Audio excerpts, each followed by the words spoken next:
9.3 অনুশীলনের এই ভিডিওতে আমরা অন্তরজের ধর্মাবলী বা প্রপার্টিজ অফ ডেরিভেটিভ সম্পর্কে জানব। আমরা জানি যে কোথাও তোমরা যদি দেখো ডিডিএক্স, এটার মানে হচ্ছে এইটা একটি ডিফারেন্সিয়াল অপারেটর। ডিডিএক্স এর নাম হচ্ছে তোমার ডিফারেন্সিয়াল অপারেটর, অর্থাৎ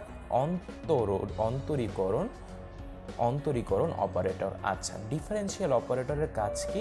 এই অপারেটর যখন থাকে তখন কোনো একটা ফাংশনের ডেরিভেটিভ বা অন্তরজ বা এক্স এর সাপেক্ষে ওয়াই এর পরিবর্তন নির্ণয় করা হয়। অপারেটরটা কি? যেমন প্লাস একটা অপারেটর, প্লাস অপারেটরের দুই পাশে যদি দুইটি সংখ্যা বসে আমরা করি কি সেই সংখ্যা দুটোকে যোগ করে ফেলি। ঠিক একই রকম ডিডিএক্স যে ফাংশনের আগে আসবে সেই ফাংশনকে আমরা অন্তরীকরণ বা তার অন্তরজ নির্ণয় করি, অর্থাৎ এক্স এর সাপেক্ষে ওয়াই এর পরিবর্তন নির্ণয় করে ফেলি। আচ্ছা, তাহলে এখন এই অন্তরজ বা এই ডিফারেন্সিয়াল অপারেটরের কিছু প্রপার্টি আছে যেটা আমরা অলরেডি মূল নিয়মে দেখেছি। সেই প্রপার্টিগুলোকে বা ধর্মগুলোকে আমরা অঙ্ক করার সময় বা সমস্যা সমাধানের সময় সরাসরি ব্যবহার করব। তাহলে চলো দেখা যাক সেই ধর্মগুলো কি।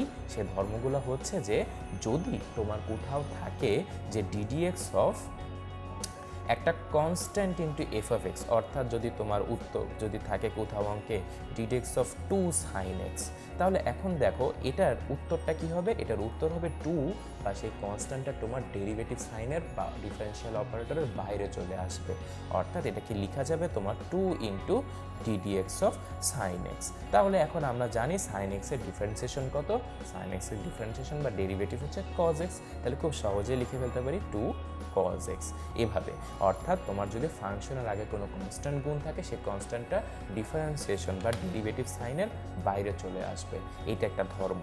তারপরে আরেকটা ধর্ম হচ্ছে যে দুইটা ফাংশন যদি যোগ আকারে থাকে তাদের ডিফারেন্সিয়েশন বের করতে হয় বা অন্তরীকরণ করতে হয়, তবে আমরা করব কি আলাদা আলাদা ফাংশন দুটোর অন্তরীকরণ বের করে বা অন্তরজ বের করে যোগ করে দেব।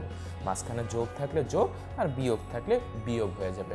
ফর এক্সাম্পল আমি যদি বলি যে তোমাদেরকে ddx of sine x minus E to the power x plus ln x এইটার মান নির্ণয় করতে হবে, তাহলে আমরা কি করব? এটার মান নির্ণয় করতে হলে আমরা সহজে প্রথমে করব হচ্ছে যে দেখো এখানে যে বিয়োগ আর যোগ আকারে আছে আমি ডেরিভেটিভ সাইনটা আলাদা করে ফাংশনকে বিয়োগ আর যোগ আকারে ভাগ করে দিব। তাহলে দেখো এটাকে লেখা যায়, দেখো প্রথমে কি ডিডিএক্স অফ সাইন এক্স লিখবো, তারপর মাইনাস আছে minus ddx of E to the power x লিখবো, তারপর এখানে প্লাস আছে plus ddx of ln x লিখবো, শেষ। এখন মান অর্থাৎ আমি ডেরিভেটিভ বা ডিফারেন্সিয়াল অপারেটরটা আমি এরকম আলাদা ফাংশনে ভাগ করে দিতে পারি। তাহলে ভাগ করে দিলে এই আগে যে সাইনটা থাকবে প্লাস মাইনাস সেটা সরাসরি বসে যাবে। আচ্ছা, তারপর এইগুলোর ভ্যালু তো আমরা জানি। দেখো কজ এক্সকে ডিফারেন্সিয়েট করলে হয় সাইন এক্সকে ডিফারেন্সিয়েট করলে হয় কজ x, e to the power এক্সকে করলে হয় e to the power x, আবার ln এক্সকে করলে হয় 1/x। এইভাবে আমরা অ্যান্সার করব।